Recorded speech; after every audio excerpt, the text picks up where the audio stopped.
Today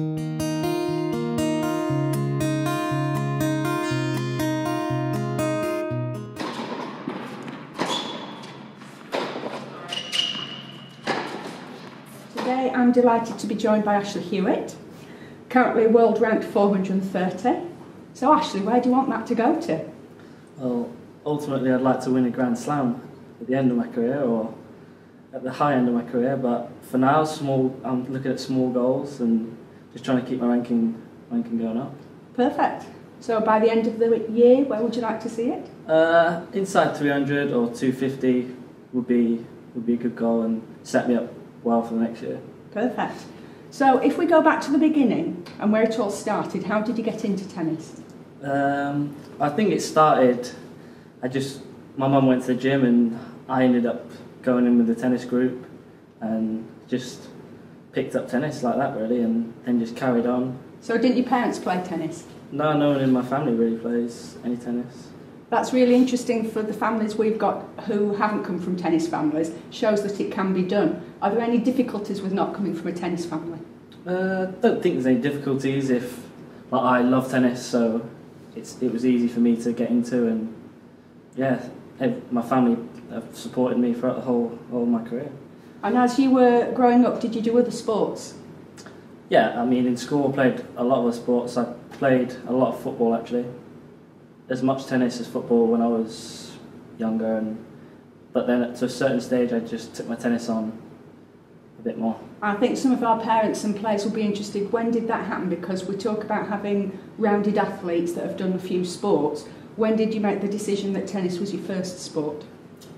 Fairly late actually. I still played football to a good level at 14, 15, and then I concentrated my tennis into that and stopped playing football and just played now and again when I could, but I focused on my tennis mainly then, yeah. But it's fairly late. So in a weekly programme, say you're in your early teens, how many hours would you do of football and how many of tennis? I'd say 7 or 8 of each. Obviously football I played more in a school environment, and then maybe a Saturday morning, whereas tennis you can kind of play, you can play every night or in the day when you can.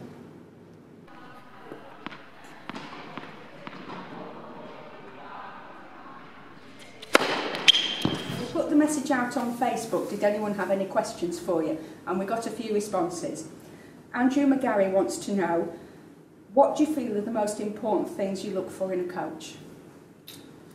I look for support, encouragement, someone who I know is always going to back me and be there for me. Also someone who knows when to say, come on, keep your head down and do the important stuff, be professional, but also someone who's laid back and can have a good time with as well. Because mostly on the road, you spend a lot of time with your coach and off court, on court, so a good relationship with your coach is key. Do you think all players are the same? Do all the players look for different things in their coaches? Yeah, I think they must do. I think everyone is different. Some people are naturally more driven than others and don't need coaching as much. Some people are the other end of the scheme and need someone there to be always on them. So we've had quite a week in coaching selections with Andy taking on Maresma as his coach. In the future, would you ever think that was something you'd do, take on a woman as a coach? I guess I've never really thought about it, so I couldn't really say if I would or not. And what do you think to his decision? I guess we'll find out. But if he's done that, it must be something he really wants to do, because he's at the top of the game, so he knows what he's doing.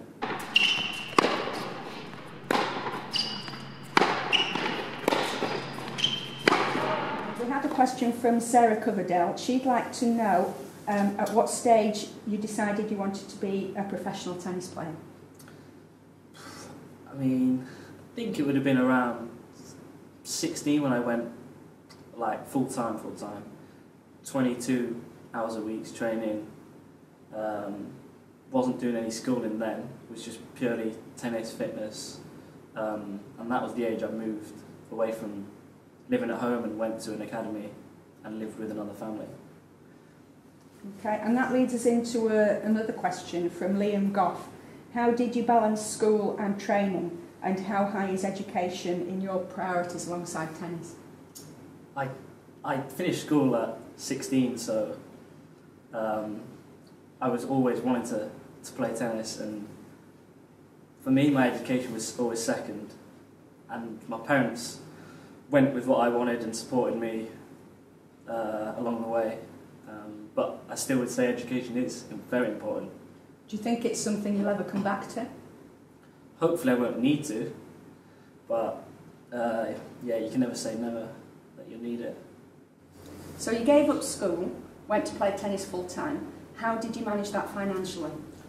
I was backed by the LTA a lot, and they paid for my training and supported me with travel for a long time. And the academy that I was at Bath also had funding that they put into my programme, so everyone kind of chipped in and helped, and obviously my parents have always supported me, and yeah, I owe most of it to them.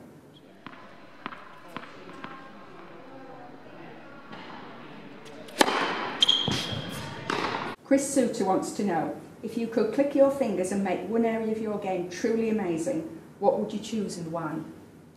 That's a very good question. I'm happy with where my game's at, but I'd say mentally tennis is, in my opinion, 80–90%. So that would be the area that I'd love to be able to say I'm going to work on that, and if I click my fingers and mentally I was always going to be where I wanted to be, and I'd say that if possible. So have you got one last message for any players starting out in the game? Well, it's a very exciting game, tennis, and it's a difficult sport, but if it's something you want to do and you enjoy it and you're putting everything into it, then keep going. I mean, there's always going to be tough times and there's always going to be good times, but just keep going and yeah, just enjoy it. Well, Ashley, thank you very much for your time.